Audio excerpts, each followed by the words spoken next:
신약성경 로마서 5장 1절에서 6절의 말씀,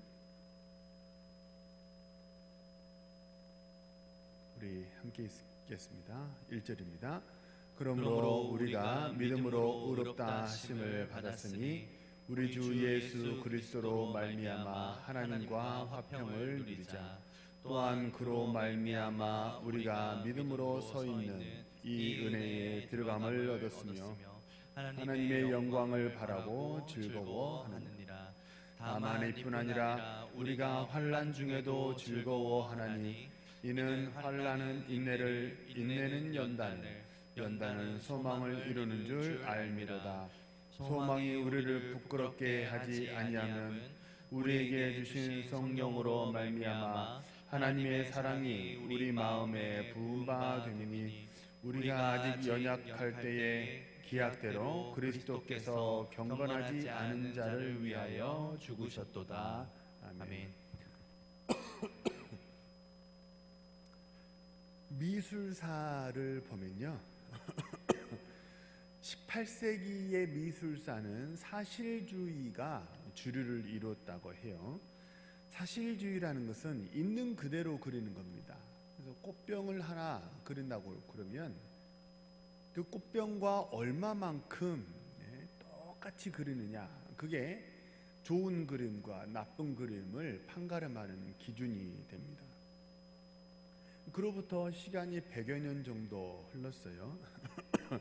19세기에 화풍은 좀 달라졌는데 19세기에 주류를 이루었던 화풍은 인상주의였습니다. 이렇게 인상 쓴다는 인상주의죠. 인상주의는요, 어떤 방향에서 빛이 비치느냐, 그게 중요합니다.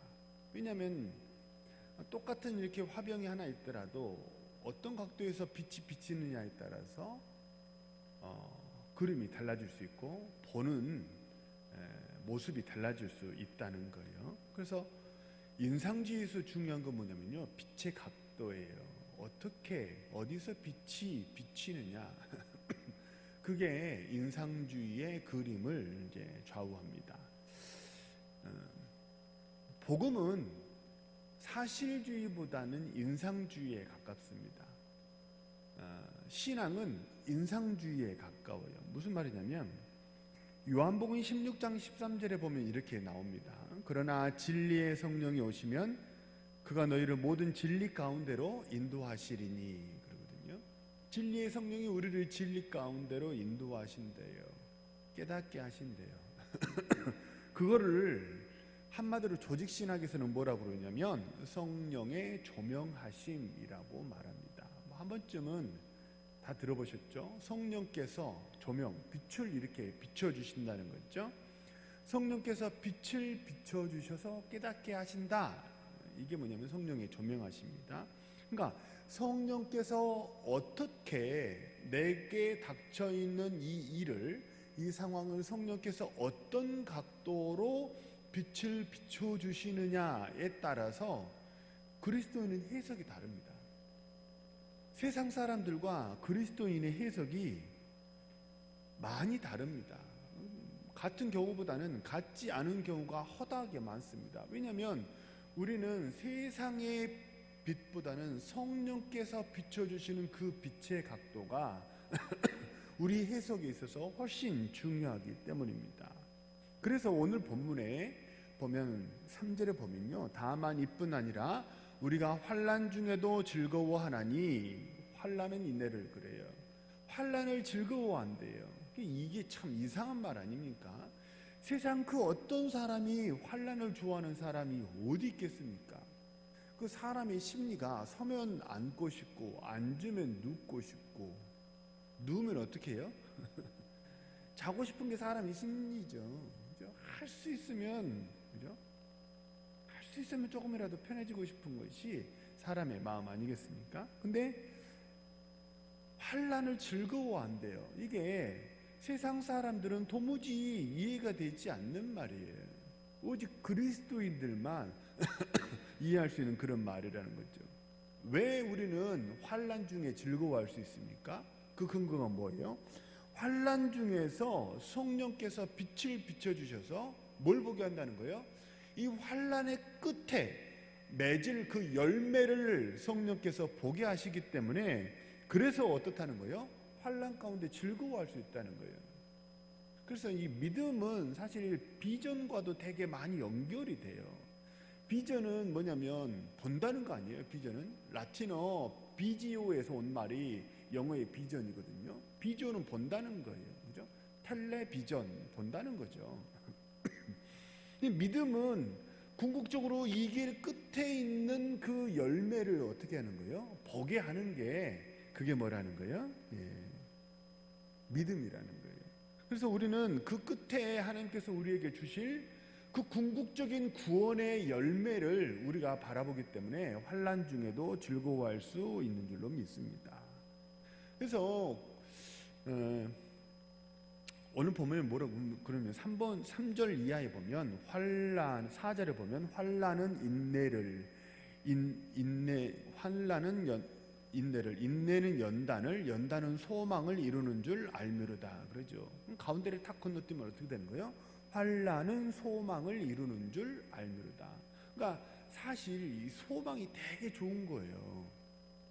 우리가 이 땅을 사는 것은 뭐가 있기 때문이에요? 소망이 있기 때문에 사는 거예요. 힘들어도 쥐구멍에도 볕들 날이 있다. 이 또한 지나가리라. 하나님께서 웃게 하실 때가 있을 것이다 라는 소망이 있기 때문에 우리가 이 땅을 사는 거죠. 자, 근데 이제 환난은 건너뛰고 소망을 이루게 하는데, 그 가운데 두 개 있는 게 뭐냐면 인내와 연단이에요. 환난은 인내를 하게 합니다. 인내라는 거는 뭐냐면 그냥 단순하게 마냥 기다린다, 이게 인내가 아니에요. 인내는 뭐냐면요, 좋은 마음으로 시간의 흐름을 즐기는 거예요. 그게 뭐냐면 인내예요. 인내가 뭐라고요? 좋은 마음으로 시간의 흐름을 즐기는 거예요. 왜 그럴 수 있습니까?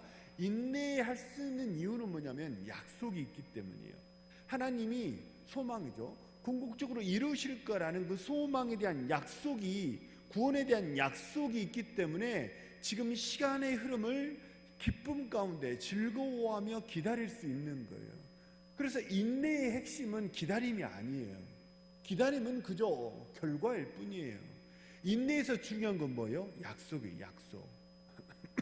하나님의 약속이 있기 때문에 인내할 수 있다는 거죠. 아직 아무것도 이루어진 게 없어요. 그럴지라도 우리는 즐거운 마음으로 기다릴 수 있어요. 왜요? 소망이 있기 때문이에요. 구원에 대한 하나님의 약속이 있기 때문이에요. 좀 적절한 예가 될지 모르겠지만, 재작년에 우리 지하실이 침수가 됐잖아요. 참 그 침수가 돼가지고 마음이 엄청 막막하고 힘들었는데, 그런데 이게 침수가 이게 우리 과실이 아니고 상수도 공사라는 걸 알게 되고, 보상이 나온다는 그 약속을 그 말을 딱 듣고 나니까 그때부터는 걱정이 많이 사라지더라고요. 그 다음부터는 돈이 얼마나 나올까? 돈이 얼마나 나올까?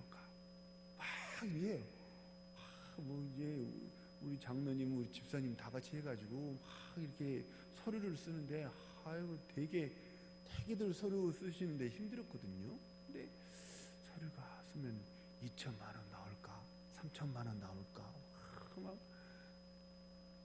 그리고 공사를 하면 여기 어떻게 밝힐까? 뭐가 돼요? 이제 그 보상이 나온다는 약속이 딱 있는 순간부터는, 그때부터는 이제 마음이 달라지잖아요. 중요한 건 뭐냐면 약속이 약속. 약속이 있으면 환난 가운데도 우리가 즐거워할 수 있겠다는 거예요. 그죠? 지난주에도 오후 6시까지 이제 탁구를 치고 갔는데, 탁구 치면서 그런 얘기를 했어요. 참, 그 이제 공사하고 지금 꼬박 1년이 지난 거잖아요. 그죠? 1년이 지났는데 작년 장마 지나고 올 겨울 지난 겨울 다 지나고, 그리고 참 비가 올 때마다 지하실에 제가 막 매번 내려가 봤거든요. 또 모터는 잘 돌아가나 어디 물 새는 거 없나. 처음에는 막 그랬는데 아무 이상도 없고, 겨울에는 새벽기도 거기서 참 잘하게 되고, 그리고 탁구 치면서 이 공간이 냄새나고 습해가지고 참 애물단지였는데 여기가 이렇게 좋은 공간으로 바뀌었다고. 지하실 뿐입니까? 본당도 바뀌고 우리 카페는 성도님들이 가장 이렇게 참 그 만족도가 높은 공간 중에 하나가 우리 지금 이응 카페잖아요. 이렇게 교회가 바뀌게 될 줄 어떻게 알았겠습니까? 그죠? 환란이 있는데 약속이 없잖아요. 그럼 대략 난감이에요. 환란이 있는데 약속이 없잖아요. 소망이 없잖아요. 그러면요, 그거는 그냥 주저앉게 만드는 거예요. 근데 약속만 있으면요, 얼마든지 그 화가 복으로 바뀌어지게 될 줄로 믿습니다. 그래서 믿음의 눈으로 보면 약속의 눈으로 보면요, 세상에서 좋다고 하는 것이 사실은 믿음의 눈으로 봤을 때 언약에서 벗어나게 하면 그게 좋은 게 아닐 수도 있겠죠. 분명 세상 사람들은 그게 좋은 일이라고 그러거든요. 근데 그게 언약에서 벗어나게 한다면 그게 좋은 일이 아닐 수도 있는 거예요. 거꾸로 세상 사람은 좋은 일이 아니라고 하는데 그게 하나님의 언약 속으로 들어가게 하고 하나님의 임재 속으로 들어가게 한다면 그러면 어떻게 되는? 그건 복이라는 거예요. 그래서 우리는 사실주의가 아니고 뭐예요? 인상주의예요. 성령이 어떻게 조명하시느냐에 따라 우리가 닥쳐있는 그 상황에 대한 해석이 완전히 달라져 버리기 때문에 그렇습니다. 요셉을 한번 생각해 보세요. 언약이 없었다면요, 요셉을 향한 그 하나님의 꿈으로 요셉에게 알려주셨잖아요. 해와 달과 11별이 절하고 11볕단이 절하고 그런 약속을 요셉에게 주셨는데 그 언약이 없었다면 그러면 형들이 해코지했던 거, 보디발의 아내가 누명을 씌운 거, 그리고 술관원장이 배신한 거, 이 모든 것이 그냥 완전히 속된 말로 개고생한 거, 그것밖에 안 되는 거예요. 그 이상의 의미가 없어요. 그냥 인생에 바닥치는 거예요. 계속 바닥으로 내려가는 거, 그거 외에 무슨 의미가 있겠어요? 근데 언약이 있으니까 요셉이 인내할 수 있었죠. 하나님의 약속 안에 거할 수 있었고 하나님을 바라고 소망하고 기도할 수 있었죠. 그리고 결국 요셉이 바라던 대로 그 소망이 결국은 다 이루어지지 않았습니까? 이 약속이 있으면요, 시간이 걸리더라도 반드시 하나님께서 우리의 소망을 부끄럽게 하지 않으실 줄로 믿으시기를 바랍니다. 교회사를 놓고 보면요, 교회사에서 뭐 혹자마다 의견이 다를 수도 있지만 대동소이한 의견이 뭐냐면요, 사도 바울 이후로 교회사적으로 봤을 때 가장 큰 영향을 미쳤던 큰 산이 하나 있는데 그 산이 어거스틴이에요. 아우구스티누스예요. 뭐 혹자마다 차이는 있을 수 있겠지만 거의 대동소이하게 어거스틴을 넘어서지를 못해요. 지금도 21세기의 성경신학이 이렇게 많이 발전했어도 어거스틴의 그 깊이를 넘어서는 학자가 세계적으로 나오지를 못해요. 근데 어거스틴에 대해서 혹시 한번 들어보셨어요? 그의 인생에 대해서? 어거스틴의 회심 뭐 이런 책이 유명하잖아요. 어거스틴은요, 이단에 빠졌어요. 아주 그 주술을 하는 그런 이단에 빠져가지고 타락의 길을 걸었고, 그는 이단에만 빠진 게 아니고 방탕한 삶에 빠졌어요. 그래서 그의 어머니 이름이 모니카예요. 어머니가 그렇게 안절부절하면서 그 어거스틴을 위해서 기도를 했다는 거 아니에요? 어머니 모니카가 어거스틴을 위해서 기도를 그렇게 많이 했는데요, 어머니의 기도와 만류에도 불구하고 어거스틴이 급기야는 로마로, 집을 떠나서 로마로 가겠다고 결단을 해요. 어머니에게 통보를 하는 거예요. 로마는 사실 뭐 우리는 지금 공부하러 지방에서 서울로 많이 오기도 하고 그렇잖아요. 그러니까 공부하러 서울 간다라는 말과 당시에 로마로 간다는 말은 좀 달라요. 로마는 향락의 도시였거든요. 그래서 로마로 가면요, 거의 사람이 퇴폐적이고 향락적으로 변질이 된다는 것은 거의 기정사실이었어요. 근데 본가에서 어머니 모니카의 기도를 받으면서도 어거스틴이 이렇게 타락하고 방탕한 삶을 살고 이단에 빠졌는데, 어머니 품을 떠나서 로마로 가면 그건 뭐 말 하나만 하죠. 거의 인생이 방탕하게 될 게 거의 99.99% 확실한 얘기거든요. 그래서 어머니 모니카가 그렇게 말렸던 거예요. 그러나 어머니 모니카의 만류에도 불구하고 오거스틴이 로마로 떠나버려요. 그런데 어머니 모니카가 참 위대해요. 그러니까 오거스틴이 참 위대한 사람이지만 오거스틴과 더불어서 꼭 언급되는 사람이 어머니 모니카예요. 그 어머니 이름을 지금 뭐 몇천 년 지난 우리들이 알 게 뭐예요. 근데 그 이름이 지금 후대 만세에 전해지는 것은 오거스틴이라는 그런 위대한 사람이 탄생하게 된 게 어머니 모니카 때문이었거든요. 로마로 갔거든요. 로마로 갔는데 어머니가 실망하지 않았어요. 그리고 계속 포기하지 않고 오거스틴을 위해서 계속 말씀을 주장하면서 기도했어요. 그래서 무슨 일이 일어났는지 아세요? 정말 그 99.99% 타락한다는 그 로마에서 0.1%의 가능성이 꽃을 피웠어요. 그 로마에서 암브로스라는 당시 최고의 신학자를 만나요. 암브로스라는 신학자. 그래서 오거스틴이 암브로스의 제자가 돼가지고요. 그래가지고 오거스틴이 완전히 180도 확 회전하고 변화됐다는 거 아니에요. 완전히 인생이 뒤집어져 버렸어요. 그래서 우리가 아는 그 오거스틴이 그 암브로스를 만나서 인생이 변화된 거거든요. 근데 그 암브로스를 어떻게 만나게 된 거예요? 어머니 모니카가 로마나 간 이후에도 계속해서 기도의 끈을 놓지 않았어요. 말씀을 주장하면서 계속 오거스틴을 위해서 기도했단 말이에요. 그래서 그것이 열매를 맺고 꽃을 피우게 된 거예요. 왜? 우리 어머니들 한 번쯤은 다 들어보셨죠? 뭐 기도하는 자녀는 망하지 않는다. 그런 얘기 한 번쯤 들어보셨잖아요. 그죠? 그 말이 누구 말인 줄 아세요? 모니카의 말이에요. 모니카에게서 나온 말이에요. 기도하는 자녀는 망하지 않는다. 어머니 모니카가 오거스틴을 위해서 기도했기 때문에 그가 망하지 않고 오히려 영적으로 대성하게 된 거예요. 그죠? 만남의 축복을 받게 된 거죠. 그 암브로스를 만나게 된 게 정말 기가 막힌 사건 아닙니까? 그죠? 우리는요, 특히 우리 코리아는 더더군다나 모든 사람이 다 그렇지만 우리 코리아는 일이 팍팍 진행되고 빨리빨리 진행되고 응답도 빨리빨리 되고 그러면 좋겠다 그런 생각을 해요. 빨리빨리죠.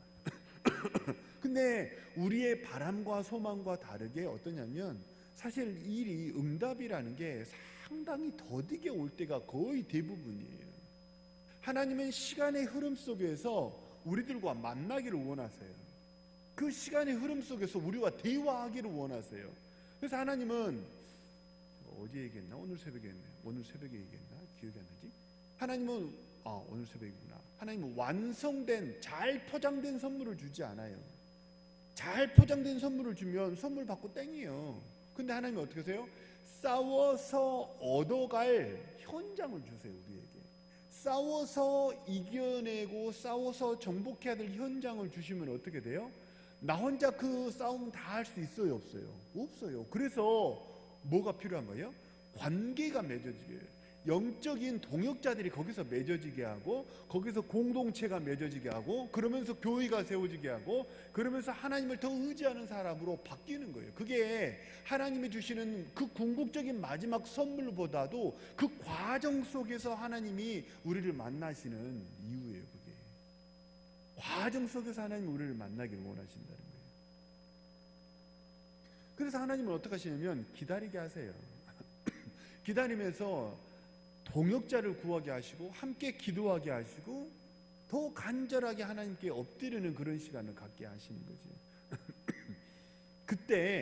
그때 하나님께 기다리면서 엎드리면 그 기다리는 시간에 하나님께 엎드리기만 하면 어떤 일이 일어납니까?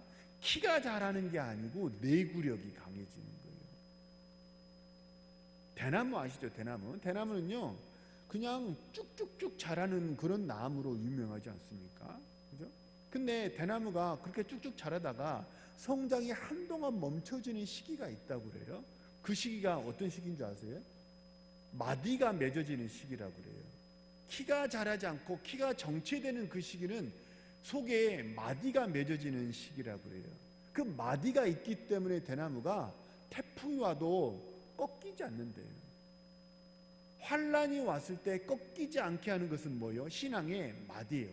신앙의 마디가 있을 때 우리가 환란을 이겨내게 되는 거예요. 그래서 우리 드럼통 아시죠? 쇠 드럼통에 보면 이렇게 올록볼록 엠보싱이 있잖아요. 그거에 대나무에서 착안을 해가지고 만든 거라고 그러잖아요.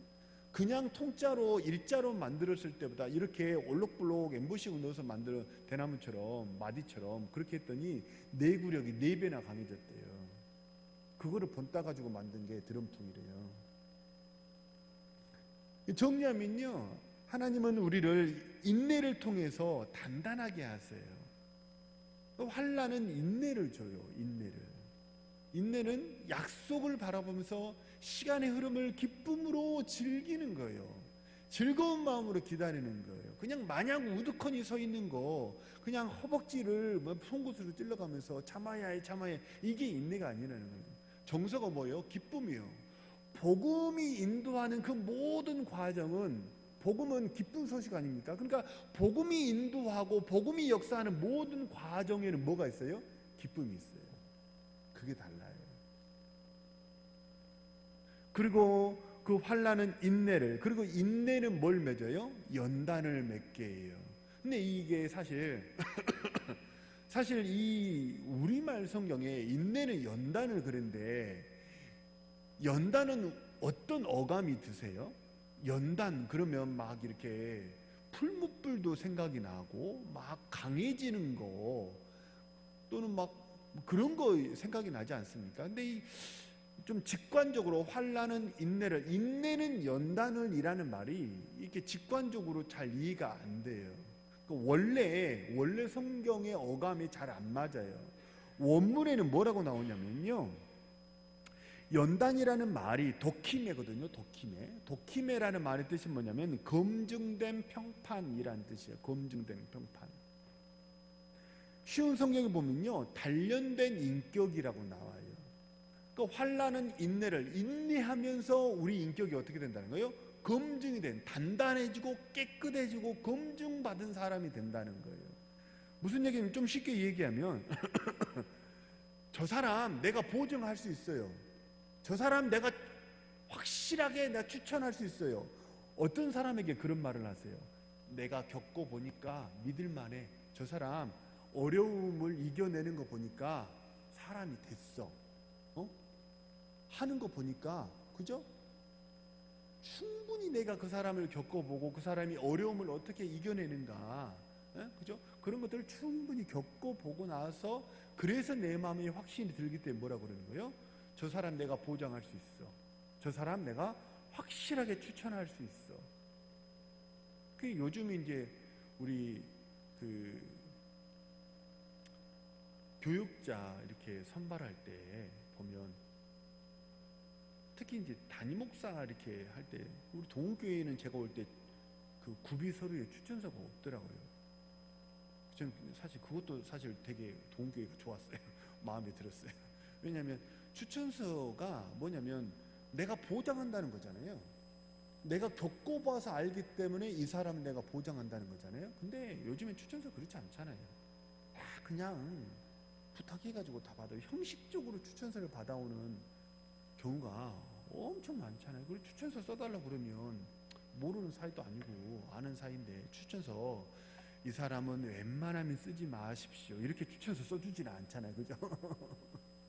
그래서 정말 비밀스러운 사실적인 추천서의 내용을 원하는 교회는 추천서에 밀봉하라고 해요. 봉인해가지고 도장 찍어가지고 개봉하지 않은 채로 보내라고 그래요. 원교회에서. 그런데 거기서도 도장도 내가 이제 찍고 해가지고 발송을 하니까 그러니까 뭐 사실 추천서는 거의 의미가 없죠. 근데 연단이라는 게 뭐예요? 검증된 인격이라는 뜻이에요. 검증된 인격. 겪고 이 환난이 인내를 낳고 자꾸 인내하다 보니까 어떻게 되는 거예요? 어려운 상황이 오더라도 쉽게 감정적으로 폭발하지 않는다는 거예요. 무너지지 않는다는 거예요. 왜 안 되지? 실망하고 낙심하고 획 꼬꾸라지거나, 어떨 때는 막 안 된다고 막 분노하거나, 조증, 울증이 확 왔다 갔다 하고, 그런 게 아니라는 거예요. 평타를 계속 주는 거예요. 하나님의 언약 속에 머물러 있기 때문에 고요하고 잠잠하고 평안할 수 있는 거죠. 그게 뭐예요? 연단이에요. 그게 뭐예요? 검증된 인격이라는 거예요. 아까 요셉의 경우를 이제 다시 예를 한번 들어보면, 요셉은 하나님의 약속이 있었기 때문에 인내할 수 있었다 말씀드렸잖아요. 근데 요셉이 결국에는 바로 왕 앞에 서게 되게 된 계기가 뭐예요? 나에게 배신 때렸던 술관원장이 결국은 추천한 거 아니에요, 그죠? 근데 그 술관원장이 왜 추천했겠어요? 내가 겪어보니까, 내가 감옥에 갇혔을 때 내가 왕에게 불충해서 감옥에 갇힌 적이 있었는데, 그 시기에 내가 이 아이를 겪어보았습니다. 이 아이에게는 하나님의 해석이 있습니다. 신의 해석이 이 아이에게 있습니다. 겪어보니까 아는 거예요. 그리고 이 아이는 누명을 써서 들어온 것이 확실합니다. 그는 허투루 일하지 않습니다. 옥사에서 간수장이 맡긴 일을 허투루 하지 않더이다.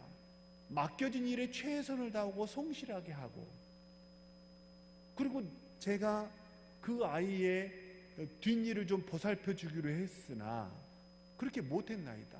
하지만 간수장에게 말을 전해 들어보니, 그렇다고 해서 이 아이가 저 사람 나 감옥에서 꺼내내 준다고 그래놓고 꺼내주지도 않고 그랬다고 막 뒷담화하거나 아니면은 막 감정적으로 막 침울해지거나 그러지 않더이다. 여전히 그 전이나 그 중이나 그 후나 여전히 그는 맡겨진 일에 성실하고 허투루 하지 않더이다. 술관원장이 그렇게 추천했기 때문에 바로 왕 앞에 서게 된 거잖아요, 그죠? 그게 도킴이에요. 그게 도킴의 검증된 인격이에요. 겪어보니까 이 아이는 틀림없습니다. 그런 거죠. 그래서 하나님은 우리에게 궁극적으로 소망, 이 축복, 구원이라는 소망, 축복을 주시기 전에 뭘 하게 하세요? 담을 그릇을 먼저 주세요. 축복을 담을 그릇을 먼저 받고 축복을 받는 게 그게 진짜 축복이 되는 거예요. 축복을 담을 그릇이 없으면 어떻게 되냐면 그 다 땅에 쏟아져 버려요. 그러니까 나에게도 좋지 않죠. 그죠? 나에게도 좋지 않아요. 그리고 담을 그릇이 준비되어 있지 않는데 축복을 받으면 축복에 깔려버려요. 졸부가 되고 인격이 베리고 인생이 망쳐지는 거죠. 그래서 하나님은 반드시 어떻게 해요? 환난은 인내를 통해서 그릇을 깨끗하게 하시고 그릇을 준비하게 하세요. 거기에 축복의 은혜를 주시는 거죠. 그래서 환난을 통해서 그렇게 연단을 통해서 깊어지는 인격, 그 다음에 마지막에 나오는 건 뭐예요? 마지막에 나오는 게 소망이에요.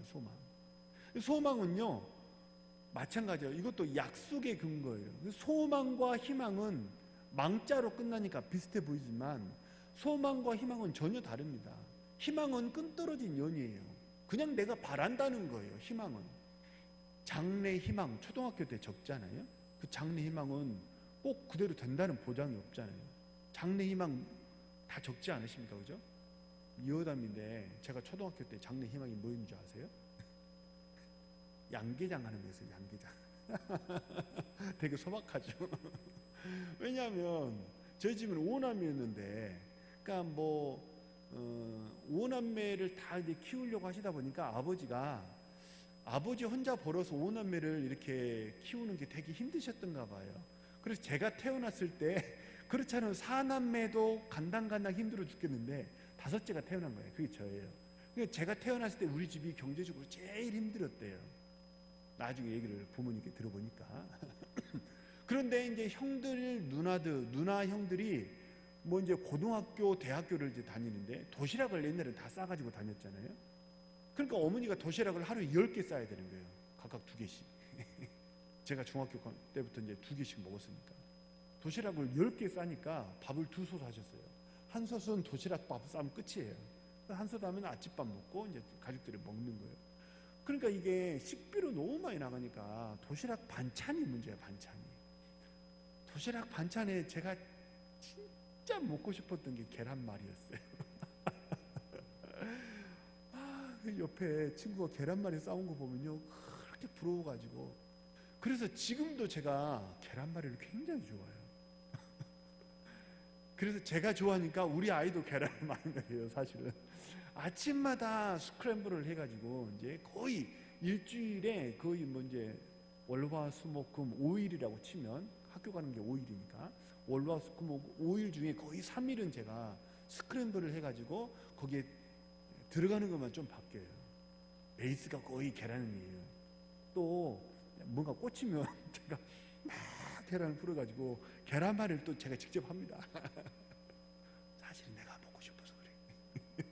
계란말이 해가지고 아들한테 생색을 내는 거지. 준아, 아빠가 계란말이 했다? 그리고 내가 3개 먹고 애는 2개 주고.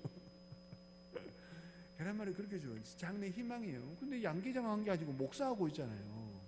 그러니까 희망은, 정리하면 희망은 될지 안 될지 모르는, 그냥 바라는 바예요. 그냥 좋아 보이는 거예요. 그냥 하고 싶은 거예요. 소망은, 희망은 끈떨어진 연이에요. 연결점이 없어요. 하지만 소망은 뭐의 근거예요? 약속의 근거예요. 그러니까 소망은 여기 보면 뭐라 그래요? 우리 같이 읽은 본문에 보면 5절에 보면 소망이 우리를 부끄럽게 아니함은 그랬잖아요. 왜 소망이 우리를 부끄럽게 하지 않아요? 소망은 약속에 근거하기 때문이에요. 반드시 이루십니다, 하나님이. 그러니까 우리의 모든 기도와 우리의 모든 바람, 인생의 모든 목표가 무엇에 근거해야 부끄럽지 않아요? 약속에 근거해야 돼요. 약속에 근거하면 어떻게 돼요? 하나님이 반드시 이루실 줄로 믿으시길 바랍니다. 그래서 소망은요, 그 약속에 근거하니까 하나님의 시간표 안에서 머물러 있을 수 있는 인내가 있어요. 거슬러 올라가면 하나님의 시간표 안에 머물러 있을 수 있는 힘이, 내구력이 있어요. 내구력, 버틸 수 있는 힘이 있어요. 조급하지 않아요. 뛰쳐나오지 않아요. 하나님의 계획 속에서 하나님의 선한 일을 이루실 것이라는 믿음이 그 안에 있어요. 약속한 하나님의 말씀에 근거해서 소망을 품는 우리 성도님들 되시길 바랍니다. 그래서 내가 기도하고 바라는 게 있으면 반드시 거기를 뭐 해야 돼요? 이렇게 약속하고 연결 지으셔야 되고, 만약에 우리가 무언가를 소망하며 약속에 근거해서 기도하기 시작하면, 그러면 하나님이 그것에 대해서 응답의 시나리오를 진행하시기 시작하시겠죠? 이루시려고? 그러면 제일 먼저 우리에게 다가오는 게 뭐겠어요? 오늘 내내 얘기했잖아요. 제일 먼저 다가오는 게 뭐예요? 환난이에요. 환난. 묘하죠. 그러니까 달라요. 이게 소망을 품고 기도하면 제일 먼저 오는 게 뭐예요? 환난이에요. 왜요? 환난이 인내를 낳게 하고, 인내가 단련된 인격을 주고 내구력을 강하게 하고 담을 그릇을 주기 때문에 거꾸로요. 그래서 하나님의 축복이 어디서부터 시작되는 거예요? 환난에서부터 시작되는 거예요. 세상 사람은 환난이 왔다 그러면 세상 사람은 뭐라고 그러면 이제 인생 끝났어, 이제 끝이야, 뭐 걱정은 더 이상 볼 필요도 없어, 이렇게 얘기하지만 우리는 환난이 시작되잖아요. 까닭 없는 고난이 오고 환난이 오면 오히려 우리는 소망을 품어야 돼요. 왜요? 응답의 시간이 점점점 가까워온다는 얘기이기 때문이에요. 그 환난의 시간 동안에 하나님의 언약 안에 약속을 믿고 그 언약 안에 계속 머물러 있으시길 바랍니다. 그러면 하나님이 우리 인생을 다듬어 가기 시작하시고 반드시 우리 소망을 부끄럽게 하지 않으시고 열매 맺게 하실 줄로 믿습니다.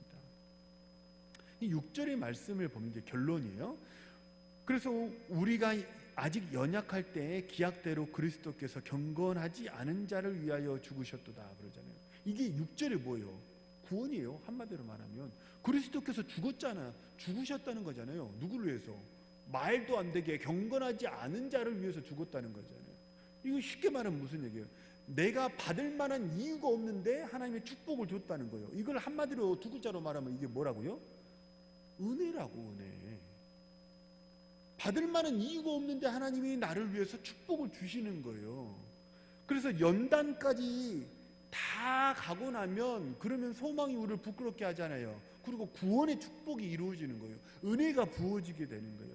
내가 잘나서 내가 이 축복을 획득한 게 아니에요. 뭐예요? 언약 안에 머물러 있었더니, 언약을 주장했더니 그리스도의 의가 우리에게 덮여지고 그리스도의 공로 때문에 우리 인생에 은혜와 축복이 부어지는 거예요. 그게 우리 신앙의 메커니즘이에요. 우리 신앙이 돌아가는 작동 원리예요. 그게 세상과는 완전히 정반대죠. 혹시 환난 가운데 있는 성도님들 계십니까? 고난 가운데 있는 성도님들 계십니까? 소망을 가지고 약속 안에 계속 머물러 계시기 바랍니다. 우리 동원교회도 하나님께서 계획이 있으시기 때문에 다시 일으켜 가시는 과정 속에 있는 줄로 믿습니다. 소망이 있으면요, 소망은 참 좋은 거예요. 그 소망이 있기 때문에 결국 웃는 거 아니에요, 그죠? 적절한 비유가 될지 모르겠지만 세상 사람들은 복권 한 장 사놓고 일주일 내내 즐거워한다 그러잖아요. 그거 어떻게 될까봐 그러잖아요. 근데 사실 그건 희망이죠. 그건 떨어진 연이에요. 하지만 소망은 우리를 부끄럽게 하지 않습니다. 그래서 소망은 참 좋은 거예요. 우리가 소망을 품어야 돼요. 뭐에 근거한? 약속에 근거한 소망을 품으면, 그러면 그 소망이 거슬러 올라가서 뭘 이기게 해요? 환난을 이기게 해요. 인내하게 해요. 그 소망이 결국 우리를 빚어가시는 거예요. 그래서 인생에 참 소망이 있다는 건 참 좋은 거예요. 꿈과 비전이 있다는 건 참 좋은 거예요. 그 약속에 근거해서, 그죠? 그 소망이 우리 성도님들 인생을 새롭게 하고 성도님들의 가정을 새롭게 하고 우리 교회를 새롭게 하는 귀한 은혜가 함께하기를 간절히 소망하고 또 기도합니다. 바라고 소망합니다. 이제 남은 주일 이후 남은 3일인데요. 하나님께서 우리 인생을 매만져 가고 계시고 이끌어가는 과정 속에 있는 줄로 믿습니다. 소망을 품으시고 약속에 근거한 소망을 품으시고 환난을 그냥 아등바등 그렇게 살아가는 게 아니고 어려운 모든 문제를 넉넉히 이기고 뛰어넘어 버리시는 우리 사랑하는 모든 동원의 성도님들 되시기를 주님의 이름으로 축복합니다. 우리 주신 말씀 놓고 합심해서 통성으로 기도합니다.